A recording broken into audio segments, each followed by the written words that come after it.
వీడిచ్చే బొచ్చు for any business land, labour, finance and organisation. 4 are important. ప్రతిదీ ఆలోచించి business start చేయాలి. ఏదో గుడ్డిగా మనం వాడు పెట్టాడు మనం ఇలా చేయకూడదు. మీరు ఒక చోట జాబ్ చేస్తున్నారు, జాబ్ చేసే చోట కూడా మీరు you must get appreciation from your management. 5 గంటలకు నేను ఇంటికి వెళ్ళిపోతే వీడి ఇచ్చే బొచ్చు 20,000 నేను ఎంత పని చేయాలన్నా అనేది అనుకోవద్దు.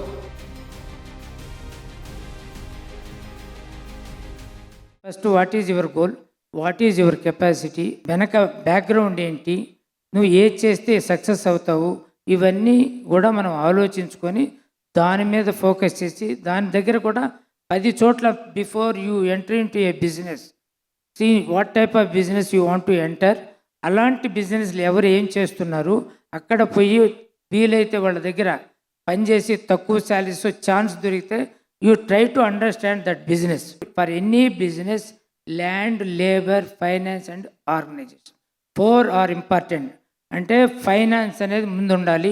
నువ్వు ఎలా ఏం బిజినెస్ చేయాలి అనేది, ఆ బిజినెస్ చేసేదానికి ఏది అనువైన ప్లేసు. అనువైన ప్లేస్ అంటే ఒకటి ఈవెన్ ల్యాండ్ కొనాలి, దానికి తక్కువ కాస్తో ల్యాండ్ ఎక్కడ దొరుకుద్ది, దాని రిసోర్సెస్ రా మెటీరియల్స్ అంతా ఎక్కడ దొరుకుతాయి. ఆర్గనైజేషన్ అని ఆర్గనైజేషన్ కూడా సపోజ్ మన మ్యాన్ పవర్ని అంతా మనం డిప్యూట్ చేయాలంటే ఎక్కడో రిమోట్ ఏరియాలో పెడితే మ్యాన్ పవరు రాదు. దాని మ్యాన్ పవర్ ఎక్కడైతే దొరుకుతుందో దానికి తగినట్టుగా మనం చూసుకోవాలి. సో దిస్ ఈ ఆర్గనైజేషన్ గురించి. సో ఈ ఫైనాన్షియల్ కెపాసిటీ మనకేంటి, ఏ ప్రోడక్టు, దాని మార్కెటింగు, దాని లాజిస్టిక్స్ ఏంటి, ప్రతిదీ ఆలోచించి బిజినెస్ స్టార్ట్ చేయాలి. ఏదో గుడ్డిగా మనం వాడు పెట్టాడు మనం ఇలా చేయకూడదు. ఎందుకంటే ఒక ఎగ్జాంపుల్,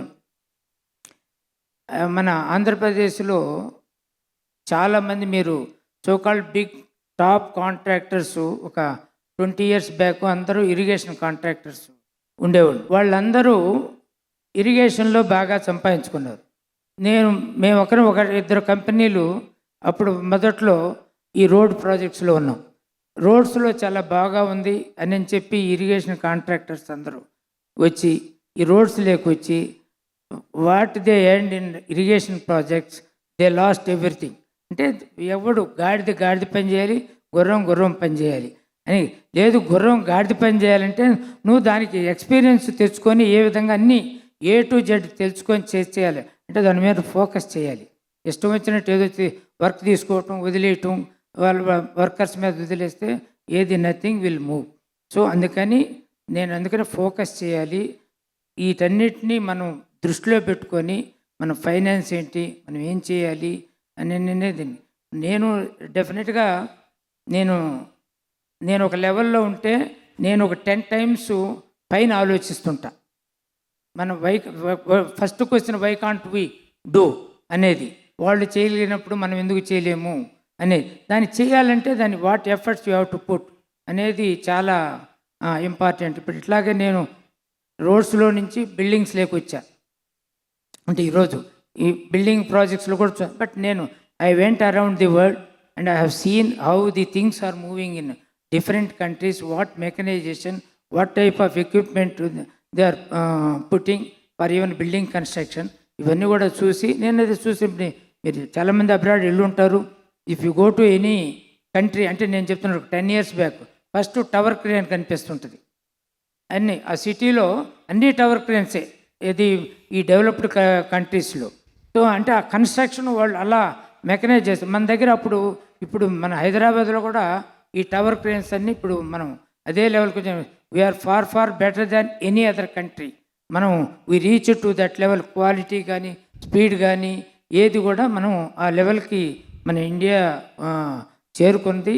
సో మనకి my total focus started with a farmer family. We could achieve to so many things, and we are into road construction, building construction, airport. I am running schools, we are running hospitals. అన్నిటిలో మనం enter అయ్యాము. అంటే మనం ఊరికనే అంత ఒక poor family నుంచి ఈ లెవెల్కి ముగ్గురం కూడా ఒక నేషనల్ లెవెల్లో చెప్పుకోదగిన లెవెల్కి వచ్చామంటే దాని వెనక చాలా ఎఫర్ట్ ఉంటుంది. మనం మీరు చెప్పినట్టుగా మన ఆర్గనైజేషన్ మన స్టాఫ్ని ఎలా చూసుకోవాలి. ఎందుకంటే వాళ్ళు లేకపోతే మనం లేము, మనం లేకపోతే వాళ్ళకి 10 మంది ఉన్నారు. బట్ వాళ్ళు అనేవాళ్ళు మనకు ఉండాలి. వాళ్ళని ఎలా మెయింటైన్ చేసుకుంటూ పోవాలి అనేది చాలా important. I don't believe the top second ఇయర్ది third year salary bonus. So project end వరకు ఉన్నోడికి last 3 years salary bonus, 3 salaries bonus. ఇప్పుడు ఆల్మోస్ట్ మనకి ఎవరు మనం వదిలిపెట్టిపోయేవాళ్ళు ఎవరు లేరు. వాళ్ళకి చూసి ఇంక్రిమెంట్స్ ఇచ్చుకుంటున్నాం, బట్ ఈ బోనస్ ఇచ్చుకుంటున్నాం. అట్లా మనకి ఏంటంటే మన ఆర్గనైజేషన్లో మన దగ్గర ఉన్న మ్యాన్ పవర్ని రిటైన్ చేసుకోవటం కూడా అది ఒక పెద్ద ఆర్ట్.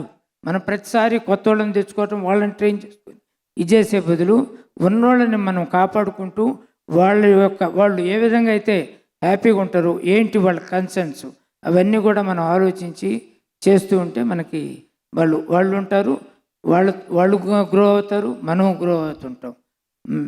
మన హాస్పిటల్లో అంటే హాస్పిటల్ విషయంలో మా బ్రదరు డాక్టర్ భాస్కర్ రావు, తను ఇప్పుడు అందులో మాకు 40% షేర్ ఉంది. ఇది ఆల్మోస్ట్ 30,000 crore వర్త్ ఈరోజు. దాంట్లో ఒక్కొక్క డాక్టరు ఎవరైతే 2002లో 1 crore ఇన్వెస్ట్ చేసినాడు, is value is about 300 crore. అంటే వాళ్ళనే ఎవరైతే ప్రామినెంట్ డాక్టర్స్ ఉన్నారో వాళ్ళ దగ్గర షేర్ తీసుకొని వాళ్ళని ఇన్వెస్ట్ చేయమని చెప్పి వాళ్ళకి ఈరోజు ఆ గ్రోత్ చూపెడితే, ఇప్పుడు కిమ్స్ హాస్పిటల్లో జాయిన్ ప్రతి ఒక్కడు కిమ్స్ హాస్పిటల్ షేర్స్ కొనుక్కుంటారు. వాడికి ఒక 100 రూపాయలు మిగిలితే ఒక షేర్ కొనుక్కుంటుంటారు. అట్లా చేసి వాళ్ళకి ఆ గ్రోత్ చూపెడుతున్నారు. సో అందుకని within a span of almost 19లో వి ఎంటర్డ్ ఇంటూ హాస్పిటల్. దీంట్లో ఈ రోజుటికి almost we reach to 26 hospitals. Almost south India, Tamil Nadu, Karnataka, Kerala, Andhra, Telangana and Maharashtra. ఇట్లా వీ వాంట్ టు స్ప్రెడ్. ఎందుకు ఇక్కడ మన స్ట్రెంగ్త్ అంతా కూడా ఆ స్టాఫ్, వాళ్ళకి మన మీద ఉన్న నమ్మకం, ఆ నమ్మకం వీళ్ళు ఉంటారు, మన డబ్బులు సేఫ్ అంటే గ్రోత్ అనేది కనిపిస్తుంది. ఎవ్రీ ఇయర్ ఆల్మోస్ట్ 3-4 హాస్పిటల్స్ మనం పెంచుతూ ఉన్నాం. అంటే ఆటోమేటిక్గా వాళ్ళ షేర్ వాల్యూ పెరుగుతుంది, వాళ్ళందరినీ కూడా మంచి పొజిషన్లోకి తీసుకుపోతున్నాం. అంటే ఆ విధంగా హాస్పిటల్స్ ఉన్న వాళ్ళందరూ కూడా ఆ స్టాఫ్ని అంత విధంగా మెయింటైన్ చేసుకొని వచ్చి మనం ఒక లెవెల్కి వెళ్ళిపోయాం. ఈరోజు almost we can say either second position or third position in India in hospital దీంట్లో. సో అట్లా మనం ఏ బిజినెస్ చేసినా మన అల్టిమేట్ గోల్ మన కోసం మనం చేస్తూ మన దగ్గర ఉన్న ఎంప్లాయీస్ కూడా బాగుండాలి, వాళ్ళని ఎలా రీటైన్ చేసుకోవాలి, వాళ్ళు ఎంత లాయల్గా ఉండాలంటే మనం ఏం చేయాలి అనేది కూడా ఒకటి చాలా ముఖ్యం.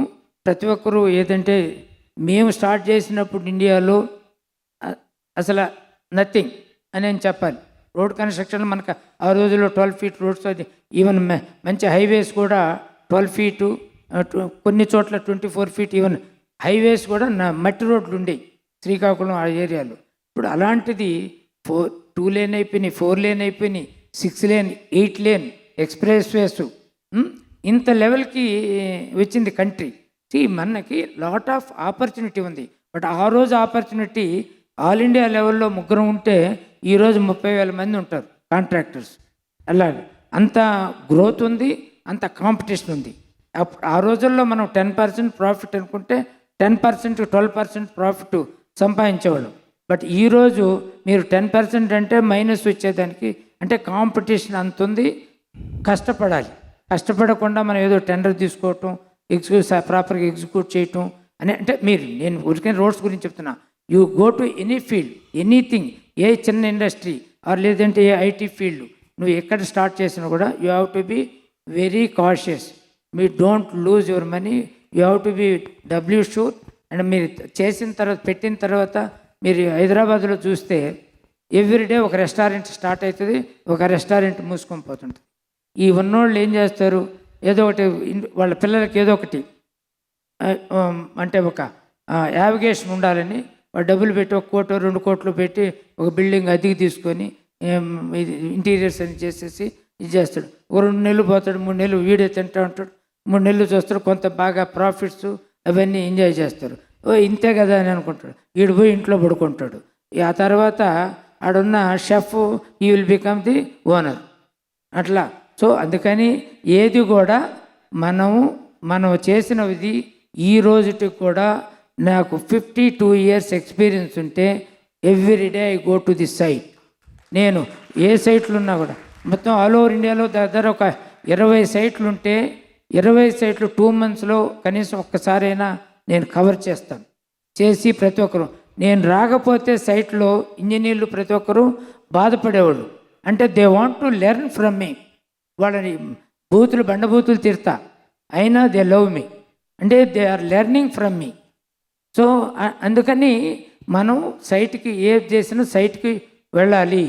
లేదు మీరు ఒక చోట జాబ్ చేస్తున్నారు, జాబ్ చేసే చోట కూడా మీరు you must get appreciation from your management. అంటే ప్రతి ఒక్కరు నేను చేశాను, 10 గంటలకు పోతాను, 6 గంటలకి 5 గంటలకి నేను ఇంటికి వెళ్ళిపోతే వీడి ఇచ్చే బొచ్చు 20,000 నేను ఎంత పని చేయాలన్నా అనేది అనుకోవద్దు. మీరు ఎంత ఖర్చు, మీరు డబ్బులు ఎప్పుడైతే చూశారు ఆ డబ్బులకి టైంకి వాల్యూ చేయటం రోజు యూ కాంట్ గ్రో. మీరు ఎప్పుడు ఆయన ఏమిస్తున్నాడు అనేది మీకు అనవసరం. You work for the employer. అక్కడ మీకు ఏదో ఒక రోజు గుర్తింపు వస్తుంది. ఆ గుర్తింపు వచ్చిన రోజు మీకు రెమ్యునరేషన్ బాగుంటుంది. నేను ఇది అనేది నేను మీకు అందరికీ చెప్పదలుచుకున్నది. ప్రతి ఒక్కరు ఉన్నోళ్ళలో ఇక్కడ చాలామంది ఎంప్లాయీసే ఉంటారు. ఎంప్లాయీస్ అందరికి కూడా మీరు డోంట్ థింక్ వీడి ఇచ్చేదానికి నేను ఇంత కష్టపడాలా అనేది మీరు అనుకోవద్దు. మీరు అలా అనుకున్న రోజు మీకు ఎట్టి పరిస్థితుల్లో గ్రోత్ ఉండదు. You have to work, you keep working and then you must get recognition from your management. Then you will become successful in your game. That is what I want to tell you. Thank you very much for giving this time.